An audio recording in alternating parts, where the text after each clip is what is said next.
Welcome to Latchkey History. And welcome to the story of the U.S. Life-Saving Service. Along the windswept shores of America's coastlines, where storms roared, ships ran aground, and lives hung in the balance, there once existed a small, brave group of men who dedicated their lives to a single creed. You have to go out, but you don't have to come back. This was the creed of the United States Life-Saving Service, a humble but heroic organization that helped forge the identity of the modern U.S. Coast Guard. Their history is one of grit, determination, and selfless courage. Our story begins in the early 1800s, when shipwrecks were tragically common along America's Atlantic coast. With growing trade and expanding maritime travel, thousands of sailors found themselves navigating treacherous waters with little hope of rescue if disaster struck.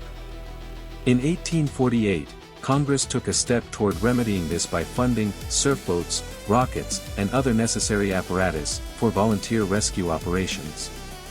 These fledgling stations, however, were crude and unmanned, relying largely on local volunteers who would brave deadly surf to save strangers. But the honorable intentions of this early system often fell short. Equipment decayed, oversight was minimal, and many shipwrecks still ended in disaster. Everything changed in 1871 when Sumner Increase Kimball was appointed to lead rescue operations under the Treasury Department. Kimball was determined to create a disciplined, professional life-saving force. Under his leadership, the scattered volunteer system transformed into a coordinated national organization which was named the United States Life-Saving Service. Kimball revolutionized the agency and established strict training, mandatory drills, reliable funding, and a network of well-equipped stations. Rescue crews, known as surfmen, lived at these stations full-time during storm season, ready to launch at a moment's notice. What followed was a golden age of unprecedented heroism. Between 1871 and 1915, surfmen responded to tens of thousands of shipwrecks, saving well over 177,000 lives. Life in a life-saving station was demanding. Crews were typically small, around 6 to 8 surfmen, led by a keeper who was responsible for day-to-day operations and leadership during rescues. Every day began before sunrise with inspections, drills, equipment checks, and beach patrols. Surfmen walked miles along the shoreline during storms and at night, scanning for distress signals or the silent outline of a ship in trouble. When alarms were raised, teams raced into action. They used specialized rescue equipment such as the beach cart, carrying lines, flares, and the famous Lyle Gun, which fired a line to stranded vessels so that survivors could be pulled ashore using a Breeches Buoy, essentially a life ring suspended on a zip line. For rescues beyond the breakers, they relied on the surfboat, rowed by hand into violent seas. There were no engines. No radios. Just skill, teamwork, raw bravery and courage.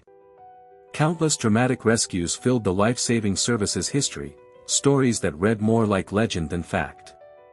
Crews endured freezing temperatures, hurricane-force winds, and massive waves, often risking their own lives to reach strangers who might not survive another hour. Stations up and down the coast, such as those on Cape Cod, the Outer Banks, and the Great Lakes, became famous for daring rescues. One widely celebrated example is the 1896 rescue of the schooner H.P. Kirkham, where surfmen at the Pea Island Station in North Carolina performed a dangerous nighttime rescue in a hurricane, saving every soul aboard.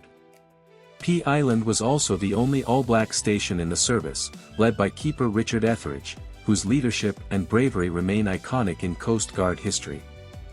These were not isolated incidents. For decades, the surfmen of the U.S. Life-Saving Service repeatedly proved their motto true, placing duty above their own safety. As the 20th century approached, new technology began to reshape maritime operations. Steam engines became more reliable, signaling improved, and new coastal infrastructure reduced some of the dangers that had plagued earlier centuries. Meanwhile, another organization, the U.S. Revenue Cutter Service, founded in 1790, handled maritime law enforcement, customs protection, and open-sea rescues. By the early 1900s, it became clear that the missions of the Life-Saving Service and the Revenue Cutter Service increasingly overlapped. Both were dedicated to saving lives at sea, enforcing maritime safety, and protecting the nation's waters. A merger wasn't just logical, it was necessary. On January 28, 1915, Congress officially combined the two organizations to form a new maritime service. This service was named the United States Coast Guard. This union blended the discipline and heroism of the life-saving service with the operational capabilities and law enforcement duties of the revenue cutter service. The name, Coast Guard, perfectly captured the wide-ranging missions of the new service: rescue, security, regulation, and protection along thousands of miles of coastline. The legacy of the United States Life-Saving Service lives on in every Coast Guard rescue today.